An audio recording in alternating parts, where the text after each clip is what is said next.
नमस्कार सांग माने जय जगन्नाथ आपण मान समस्त केमिति अछंती आशा करछि समस्त भल थिबे प्रभु जगन्नाथ समस्त को भल रखि थांतु। आज बाबूंकर आदेश थिला लंच रे अन्य आइटम सहित ओला खटा बनेया पई तो चलंतु जिबा हमें ओला खटा बनेया पई।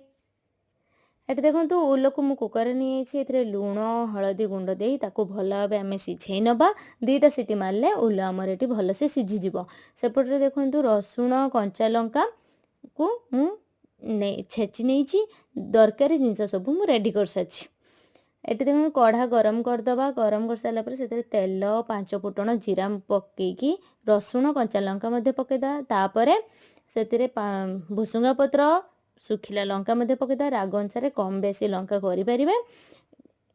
ये सब को ब्राउन कलर आसला पर्यंत आम भल से फ्राए करवा जमी ता स्वाद भल आसो। देखंतु ब्राउन कलर आसिलानी एपटे एटा ब्राउन कलर हवा पर्यंत भल से फ्राए हैला पर्यंत आम सेपट देखिए जो कुटा कटा आम जो भेदेकी रखी ताको भल से आम चुपुड़ी नबा। चुपुड़ी नहीं कि ता सब पारू मंजी सब एटा सब आम काढ़ी नबा। काढ़ी सारा पर आम आमको केवल पानी पकेयर अच्छी देखो सब काढ़ी नेली एठी काढ़ी नहीं पानी से कढ़ारे पकई दबा। देखो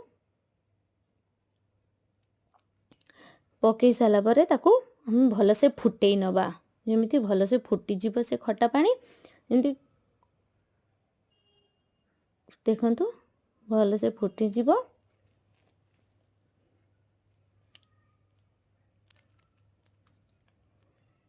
भल से फुटी सारा देख से लंका गुंड जीरा गुंड पकईकी ताकू हाउ टिके फुटई नबा। देखो कलर आसिया ठीक है जमी खटार कंचा स्मेल चली तापर ए चीनी पकईदबा आम जेहेतु आम खटा अधिक पकई तो चीनी टिके अधिक पकईले भल लगे।